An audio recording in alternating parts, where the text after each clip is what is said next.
Good morning, YouTube. Warbles on a lot here. 997.5 millibars. 17 mils of rain last night. 25 mils of rain yesterday. Today's outsiders will happen 5th of June. Happy birthday, my son. Will happen inside. And ideally, there will be a first dog on the moon afterwards.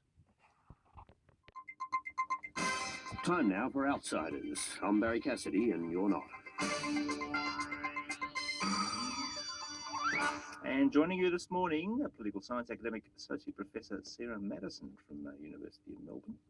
Stephen Brooke, features editor of The Australian, and Fatima Mesham, columnist, consulting editor at Eureka Street. Welcome all. Hello. Good morning.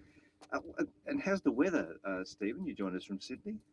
Deluge, my car park is flooded. I had to hop into a taxi to get here. So It's only going to get worse, apparently. well, just outside the ABC headquarters, there's this huge plume of water went up when we went too close to the gutter. So it's Sydney all over, and more to come today. Yes, indeed. Oh, well, I have in my social media feeds, as a precautionary measure, muted both Sydney and weather. So that should keep me It's out very of the technically advanced of you. Thank you so much. Look, the news, and unexpected, over the weekend, of course, the death of Muhammad Ali. And a really interesting occasion because in terms of how he will be remembered, one of the most famous points of his life was changing his name from Cassius Clay to Muhammad Ali, then refusing to fight in Vietnam, a thing that had him stripped of his titles and pretty much ostracized from American sport. And he spoke very passionately about race. Here's an example. If I'm gonna die, I'll die now, right here fighting you. If I'm gonna die, you my enemy. My enemies are white people, not Vietcong's or Chinese or Japanese. You my opposer when I want freedom. You my opposer when I want justice. You my opposer when I want equality. You won't even stand up for me in America for my religious beliefs, and you want me to go somewhere and fight. And already Fatima was saying in the eulogizing today how Muhammad Ali resolved racial conflict. No, it's really annoying because the only people who are saying that he transcended race are white people. The only people who are saying we shouldn't politicize Muhammad Ali are white people. And it's a really disrespectful, inaccurate representation of his legacy. He was a highly political athlete and he was audacious and unapologetic. And so, we should preserve that to honor him. That's how we honor him, honor the completeness of his person rather than cherry picking the things that are convenient to us to soothe us. I think this is the thing that happens when really incendiary icons pass away. This is effort to somehow sublimate, the sharper, or to soften their sharper edges. Because we don't want to be reminded that we were ever confronted, by them. Well, and the thing too, Sarah, is that of course we, if we are the person who's died, have now lost control of our legacy. It becomes what other people make it. Absolutely, and I think this dynamic that we're seeing playing out over one hugely significant person's death is so symptomatic of race politics all over the world. There is a huge white desire to sublimate difference, to say no, really we're all the same. It's just about opportunity or access to services or development or whatever it is. And people of colour around the world are saying, actually it's about difference, and we don't want to be the same as you. Here's a golden moment, Stephen Brooke, for your delectation of Muhammad Ali in this country. I like the boy.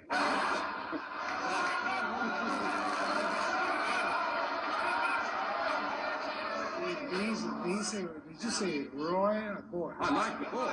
Is something wrong with saying that? Roy. Yeah. Hang on. No.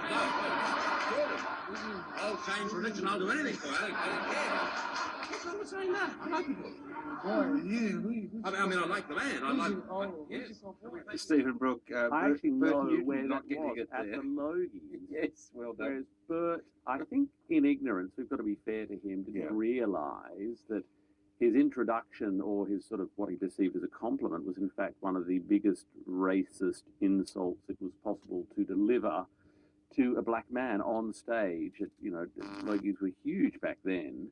And you could hear people in the audience, some of them whom were American actors, shouting out, Roy, don't, one of the most powerfully built black athletes in the world, being insulted to his face in front of an auditorium full of people, but also hundreds of thousands of TV viewers. So he seemed to cope with that very well, and it could have been a very ugly incident.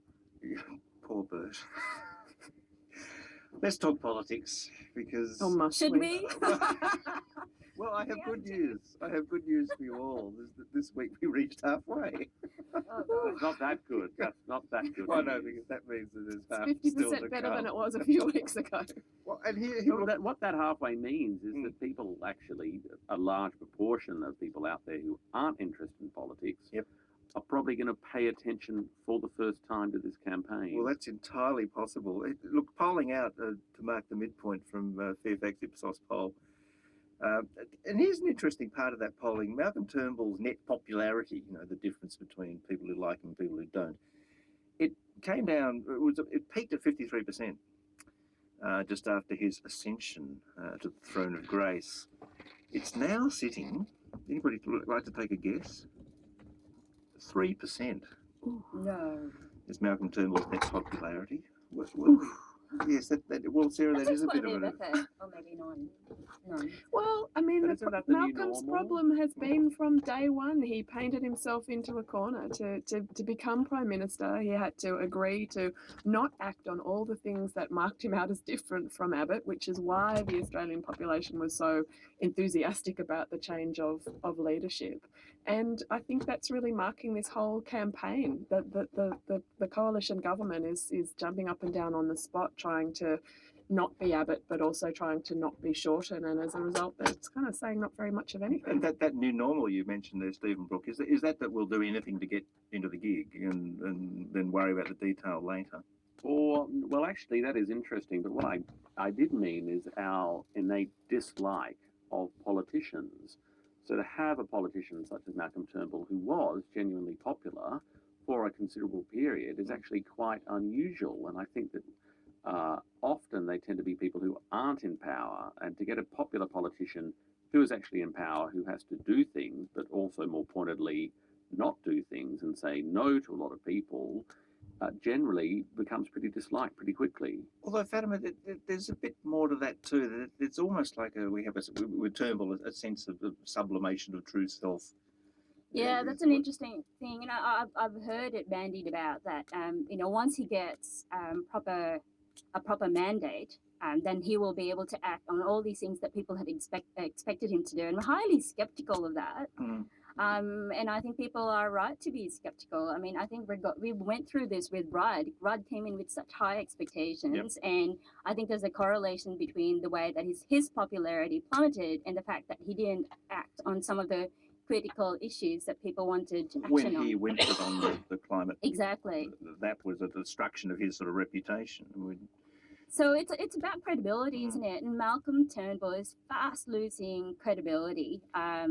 So that'll be interesting how that plays out, because Shorten's stock has risen as well. Well, it's making it a very tight contest. The two-party preferred polling in that Ipsos poll of the weekend, 51-49. So ALP slightly ahead now on the two-party preferred vote. But as you point out, Stephen, potentially the bulk of people yet to fully engage, which I suspect, Sarah, is what's about to take place. We're about to see a bit of a quantum shift in the quality of this campaign. Well, we may do. I mean, I feel like we're caught in a bit of a almost Truman Show-esque loop in contemporary politics at the moment. I mean, we've seen it kind of play out in the pop culture West Wing scenario, where it was about let Bartlett be Bartlett, and we've had the real Julia, and now are we waiting to let Malcolm be Malcolm? Like there's this, but we seem caught in this loop between tightly controlled politics and campaigning, and this sense that there's really something more to our politicians than we can actually see. Which is not to say that haven't had significant and truly profound moments of national discourse. How old is your rat? He's 2.5. Okay. Yeah. He's the reason I don't get pests in my home. He eats them all. Well, there you go. Silverfish, ant spiders, Excellent. flea eggs. That's fantastic. Only bad thing he does is he tries to clean my teeth while I'm asleep. Bill Shorten was given a rat to mind, and he must have smelled a rat when the woman who gave it to him disappeared. You reckon have a cuddle, Bill? God. I think he's doing very well in Tanya's hands. Never mind, Stephen Brook, your superannuation, your company tax regimes. I think there must be a manual that these politicians are given on their first day, which is if you're doing a walkabout and there are cameras and you are handed a rat or any other crazy, or you're handed an onion, what are you going to do? How do you avoid making... Don't eat the rat, Malcolm. Don't eat the rat. Line in inane answers to inane questions that you might get asked, but yes, could have been a very embarrassing moment for both of them, and they managed to avoid that. So I think they'll regard that as a win. That's a win for them. We see this is this is where I politics guess is you at now. gotta Can you laugh. handle the rat? Oh, I suppose those were the most genuine moments we've seen so far. The spontaneous, moments. Otherwise, it's all very highly controlled. Well, Sarah was saying. Look, there have been tough issues. I mean, Sarah, the superannuation has been very difficult for the coalition, and Labor too. I think a bit wrong-footed on company tax. Grabs this week of Shorten supporting it back in the day, and politicians are nothing if not flexible. So we're dealing with real things too. We are. I mean, I think what's interesting about both of those issues is, this election we've known was coming for a long time. Like Turnbull had this play in motion for some time. We knew exactly the day the election was going to be called. Both parties have got, mapped out scheduled campaigns from day one. And yet we saw in week one, they were both blown off course, and they've continued to struggle, I think, to find their footing and to find some way of cutting through on those serious issues that they are trying to talk about, which is, I guess in one sense the beauty of politics, but it would be excellent, I think, for most Australians to feel that there was some deeper engagement on issues that matter. Here's Bill Shorten's ringing endorsement of lower company tax. 2013. Cutting the company income tax rate increases domestic productivity and domestic investment. More capital means higher productivity and economic growth and leads to more jobs and higher wage. Of course, the counter to that, Stephen Brook, was that the company tax rate change that the Labor Party was put forward was knocked back by the coalition. So nobody really wins from that. Yeah, there have been on both sides this shifting of position on various issues, which does them no credit, I think, because Bill Shorten is wrong on company tax. He can't say that a couple of years ago in his budget reply speech and then argue that it's just a big sort of tax holiday for big businesses. So I think he's vulnerable there. Turnbull also vulnerable on superannuation, but in a way he's vulnerable with his very conservative, wealthy Liberal Party base. And I think when fairness has been put into play as being such a crucial object of desire, certainly on the Labor side, and there's almost like an economic goal, Turnbull can, in a way, turn that around and say, well, look, I am hitting people who've had a bit of a tax holiday at the upper end of the superannuation scale in a bid to make them pay a bit more of their share.